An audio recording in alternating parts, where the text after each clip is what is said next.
Hey guys, welcome back, it's Ripe again. In today's video, a crazy neighbor cut trees on my property and then calls the cops on me. And by the way, please check out my podcast by searching for Ripe Stories on all major podcast platforms such as Spotify and Apple Podcasts. You will find a lot of early access videos and exclusive content. And the first one starts like this. Living in the suburbs had its ups and downs, but the pros definitely outweighed the cons. The best part was the amount of trees on each property. Almost all the houses in my area would be built on large properties, each with very old trees.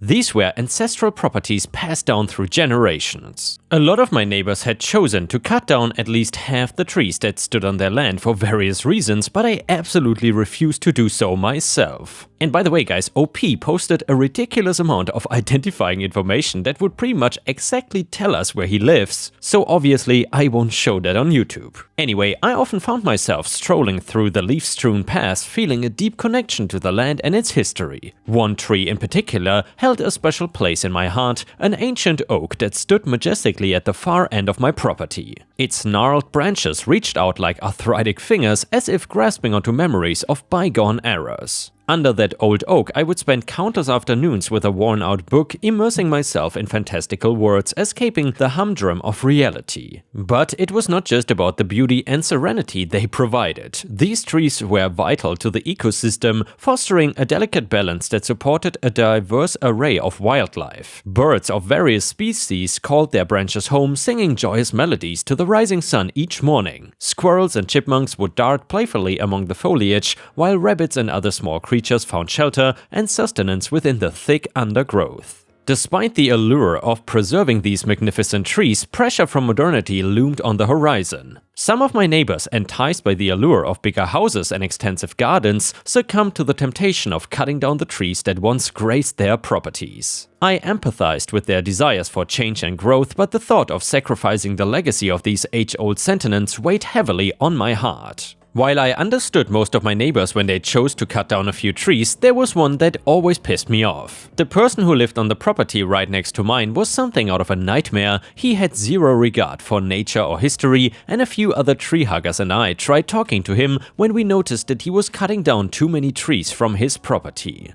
However, it was his own property and all we could do was try and explain to him why we need the trees. Unsurprisingly, he completely ignored us, and before we knew it, the last tree on his property was cut down just so he could make money from the wood instead of actually getting a job. The loss of that final tree on his property felt like a dagger in my heart. I could not help but feel angry and disappointed in my neighbor's short-sightedness and disregard for the natural world. Once more, I reminded myself that it was his property and therefore it was not my place to tell him what he can and cannot do. I learned to let it go. I generally try not to run into him so I wouldn't have to put up with his unbearable opinions, but living right next to him made that a little hard. I lost count of the numbers of ageist remarks I've had to put up with. The worst part was his temper. He was unnecessarily violent. I once saw him throw stones at squirrels simply because he was bored. When he kept missing, he lost his temper and brought out his gun and began shooting at the tree. For someone with such horrible aim, he was annoyingly confident about carrying a gun. Our paths would occasionally cross during community events or when running errands around the neighborhood. Each encounter was a challenge in patience and restraint. Despite my best efforts to remain calm, he would often take pleasure in provoking me with his ageist comments and derogatory views. At times I questioned whether engaging in a confrontation was worth it, however, I refused to sink to his level, knowing that responding to his aggression with anger would only perpetuate a cycle of hostility. Despite how hard I tried to avoid conflict, he managed to do something that shattered my patience. I'm usually a deep sleeper, and it's unlikely that any sound would wake me up in the middle of the night, but one particular night, I vaguely remember a loud thud sound.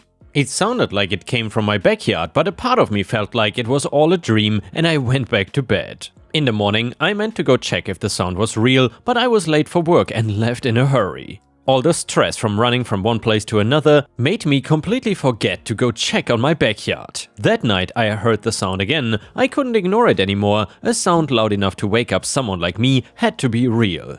I grabbed a jacket and rushed out to investigate. To my horror, one of my trees lay on the ground and there were two more stumps right behind from what had gotten cut to the previous night. I looked up and saw my neighbor getting ready to cut the oldest oak tree. I shouted and threatened to beat his ass up if he didn't leave immediately. He lowered his axe but looked extremely pissed. He pulled out his phone and called the cops on me for threatening him. I was bewildered. This was my property and these trees also belonged to me. If anyone had the right to call the police, it was me. I told him this and asked him to get off my property immediately. I didn't know how it was possible, but his frown got deeper and he looked even angrier than before. In one quick motion, he grabbed his gun, raised it up towards me and fired it. The loud sound made me shut my eyes. I could hear the sounds of rattled birds flying away and then I felt the pain in my arm. Somehow, it wasn't as bad as I thought it would be. I finally turned to look at my shoulder and I saw that the bullet had barely grazed me. My shoulder bled, but the wound was so small that I barely felt it. I looked up at him and saw how his entire body was shaking as he held the gun really tight. It was extremely obvious that despite carrying a gun, this was the first time he managed to hit something. Even if it was very little, the blood seemed to make him nervous. I used this moment of weakness to pounce on him. Within no time at all, he was knocked out. Soon, the cops arrived too. I explained the situation to them, and it was very obvious that he was the one at fault. They arrested him as soon as he gained consciousness. I was devastated by the loss of my trees. Some of them were easily worth at least $30,000, but more importantly, I would never get that exact same tree back. Each of them meant so much to me, and they were so rich in history. There was no way I was going to let him get away with destroying my backyard. I pressed charges and he was sent to jail for trespassing and destruction of private property. Additionally, I called over an arborist to get an estimate of how much the trees that were cut are worth. It was a shocking $120,000. I sued him and made him pay the fine. Even after he gets out of prison, I knew for a fact that life would not be easy for a person too lazy to work, especially with no trees left to sell. Edit, I forgot to mention he of course is also not only in trouble for trespassing and destroying my property, but also actually having tried to kill me. I doubt he will come out of prison anytime soon. And here, Ripe Stars, if you enjoyed this story, please don't forget to like the video and maybe even post a comment because that would help me tremendously. Thank you so much, and now let's continue with the next revenge story. So this was about 10 years ago and it still makes me feel good whenever I think about it. So I used to rent a house. The landlord lived abroad, so his brother, nice guy, looked after maintenance and the landlord's lawyer, douchebag, looked after the contract and legal stuff. I had the brother's phone number as he was my point of contact if anything needed fixing. One winter, the boiler broke. This is in Northern Europe, so this is considered to be an emergency repair. I called the brother multiple times, but it always went straight to voicemail. It didn't even ring. I left a bunch of text and spent the first night shivering under all the bedding in the house as temperatures outside approached freezing. The next morning, I left more voicemails and texts, but by the afternoon, still no response. By this point, the temperature inside the house was around 7 degrees Celsius. I decided to take matters into my own hands and ring around for an engineer to fix it. They came that evening, diagnosed the problem, a worn-out motor, removed the broken part, installed the new part, and billed me for parts and labor. I texted the brother to let him know what I had done, and a few days later, the brother finally responded and apologized for being out of touch. He had been on holiday. I said no major harm done, but I need reimbursement for the repair. He told me to call the lawyer and gave me his number. I called the lawyer and explained everything. He was like a brick wall, totally unreasonable, unsympathetic to the situation and accusatory to me, saying that I had broken the terms of the tenancy agreement. I said that they had also violated the agreement by not responding to an emergency repair in a reasonable amount of time. Under the circumstances, I felt I had no choice and hope we can come to some sort of agreement. He said no though. I asked whether we could split the bill. I pay for the labor and they pay for the part which will remain in the boiler in their property indefinitely. He said no and at that point said I should put this all down as a lesson learned and move on, and hung up on me.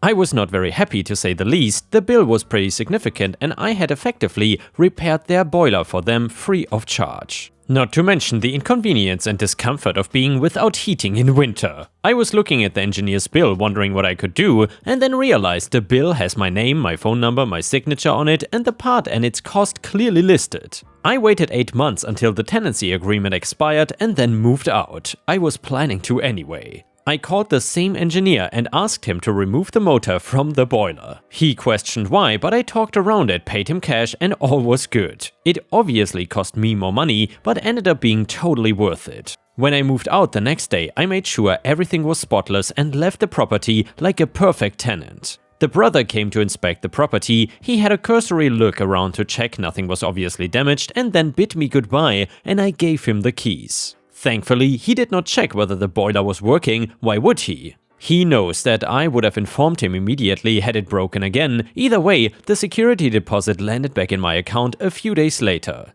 A couple of months went by and then I got a text from the brother asking if the boiler had been working okay when I left, and I said yeah. Why? No response. Next day, I got a phone call from the lawyer. He was furious. Lawyer, did you remove the motor from the boiler? Me, yes, why? Lawyer, rants about damage to landlord's property, etc. Me, sorry, bit busy right now, please put all of this in writing to my email, and then hangs up. Later that day, I got a very long ranty email threatening legal action. He obviously took some time to put it together, but honestly, it reeked of intimidation tactics. I waited a day or so just to be annoying and then replied, "Dear lawyer, thank you for your email. Please find attached a document that proves that the boiler motor in question is my own personal property. I recommend you put this all down as a lesson learned and move on. Sincerely, OP." I attached the engineer's original bill and clicked send. Never heard back. To this day, I'm not 100% sure I was legally in the clear, but it was definitely worth the risk, knowing that they had to pay for it in the end. And the next one is another revenge story. This was actually my neighbor's revenge. So when I was 9, a new neighbor moved in across the street. They had a 9-year-old girl who had 2 pet bunnies. For 2 years everything was fine, no one had issues, and we all lived happily in our white picket fence neighborhood. Enter HOA a-hole.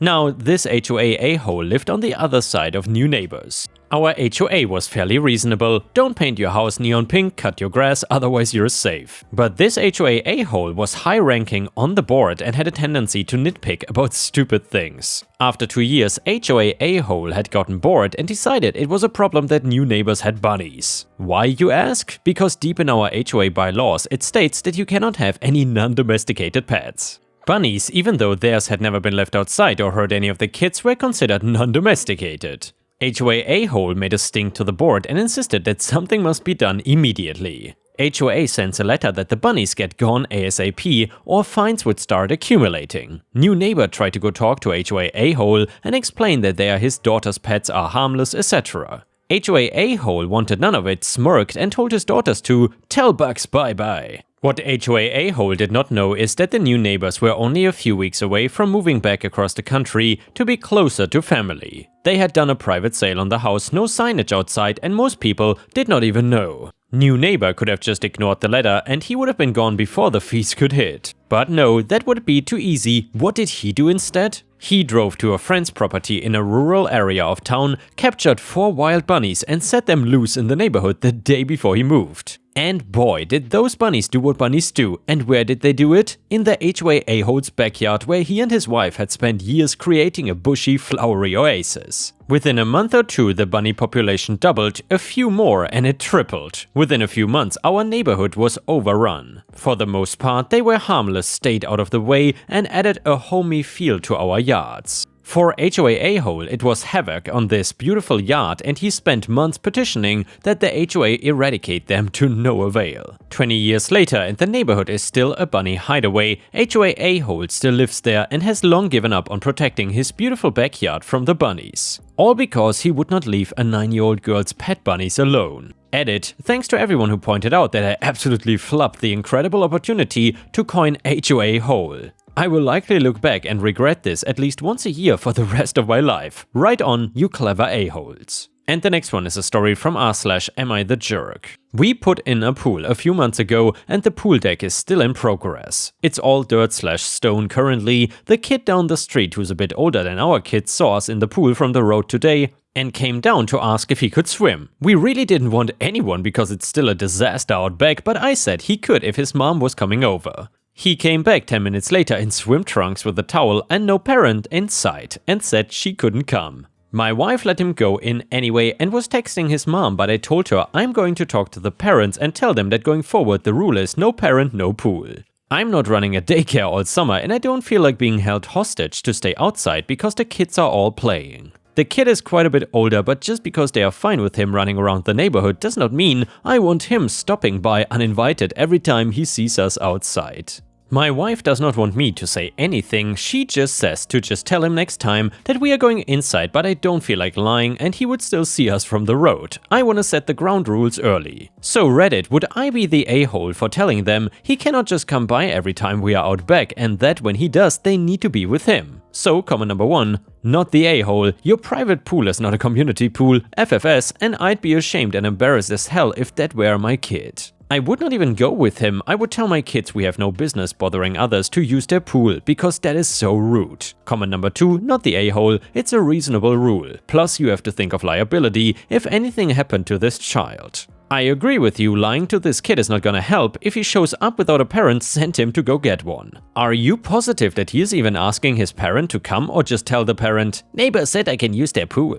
And yeah, Ripe Stars, let me know what you think about this in the comments. I'm very curious about what you have to say. And now we will read an update to the story. It reads like this. So just to add for everyone that is worried, we already increased our HO's liability and purchased a POP policy on top of that to cover the excess liability. So we are good with the liability side, it's more about the watching them. Edit again, to clarify for the you need a fence people, yes, we are well aware we need a fence, the pool was just built though. The patio is just being put in this month and the fence comes after the site work. It will have a fence, just chill out. Edit for more clarity, there is a temporary fence. My god, stop harping on something I literally cannot make happen any faster than I can get someone out there. And the next one is titled Entitled Neighbors. So we recently went to auction and sold our house. The couple who purchased it turned out to be rude entitled twerps. We were very thorough in preparing our sale documents, going above and beyond to detail all the renovation works we had completed. Due to public holidays in our open house period, we also had more than the usual inspection times and even opened the house privately for some interested parties. There was ample opportunity for checking everything out. Auction went fine, but the first sign of trouble came after. The couple took nearly 2 hours to sign the contract. It's explained to them that this is an unconditional sale, as in they cannot pull out of the sale for any reason without losing their deposit. They also cannot request a building or pest inspection now and use the findings as a reason to back out of the sale and receive their deposit back. Those things are meant to be organized before purchase, or you just take your chances. That is how it works here when it is an auction. A private sale has different rules. They then ask to purchase some furniture, which we said we would think about. In the next days, the real estate agent starts plaguing us with a number of texts and calls asking various questions about the property on behalf of the couple. What are the roof tiles made of? When did we last clean the roof? What is the deck made of? What is the material under the deck? Where is the storage battery for the solar panels? Have we had the aircon serviced? Etc, etc. We answer all, but it starts to become annoying, and we advise the agents all of this info in either in the ad or the building report. Or it should have been discussed before the purchase. It starts to become clear that the couple are wealthy investors who have moved from another country and just bought the house off the photos. They then demand a building inspection. Our conveyancer urgently advises against this. If they were to find pretense to pull out of the deal, they would lose their deposit. Yes, but then we would have no funds coming through for the settlement of our new house. We don't have any legal obligations to say yes, so I advise no. The agents harass us for a week begging, but I tell them to drop the topic and it's a definite no. The couple then ask to bring forward the settlement date. We are actually okay with this, but the lady we purchased our new house from is not. To make the money work, we need to settle the old and new houses on the same day, so we have to say no, or else spend a lot of money putting ourselves up in a hotel for a few weeks. We cannot afford that, and so we say no. This angers the couple because they then have to pay extra rent where they are currently living. We apologize, but it is out of our hands. The agents harass us again on the couple's behalf, but we stay firm. Another barrage of questions about the house follows, which we answer. They then ask us which furniture we are selling them. We decline to sell anything as these people are just too much trouble. Then the couple ask for their pre-settlement inspection. This is normal to check that nothing included in the sale contract has been moved from the home, like fixtures and fittings such as curtains. It's legally not meant to be done until the 7 days though before settling. They requested 15 days out. We tried to tell them to come on the Monday or Tuesday before the settlement so that the house is empty. However, they refused. We end up saying yes as we don't want them there while we have our storage containers on site and have scheduled time to be packing. We make clear the house is not in final sale condition and they are agreeing to settle as is with our goods taken out. They agree in writing. On the inspection day, we happen to have an old couch on the nature strip awaiting hard rubbish collection. It's been completely torn up by our cats and not even any of the neighborhood scavengers have collected it. They are clearly upset that we didn't sell the furniture to them and accuse us of dumping rubbish on their property. We remind them it is not theirs yet and show them the council booking slip for collection. We drove around the block at inspection time and settled in the court opposite and watched them bring someone who we highly suspect was a builder on site without our permission, couldn't prove it though. Finally, we are packing our storage containers the weekend before settlement. We take a 5-minute break and sit inside with the front door and container open, keeping an ear out if anyone starts sniffing about our goods. Lo and behold, we hear people walking around in the driveway next to our containers. I am out of my seat like a shot and instantly saw these guys that are builders measuring our fence. I demand to know what they think they are doing. And they say they were told no one would be there and they were allowed in. I snapped and screamed at them that this was still my property, they didn't have my permission to be there and to leave. They refused and said, "Oh, we'll just be a minute doing this." I said no, they were trespassing and to get out. They start walking over to me, being threatening and intimidating, getting in my personal space. I am a woman under 5 feet and an easy target in their eyes, I guess. At this point, they look up and see my very tall and large husband coming towards them and hot-footed to their car. I call the agents and my conveyancer in a rage and let them know that this is completely unacceptable and I will call the police if they are seen again. The couple denied they sent them. The day of settlement comes, all is good for the money, we hand our keys over and breathe a sigh of relief that this is all over.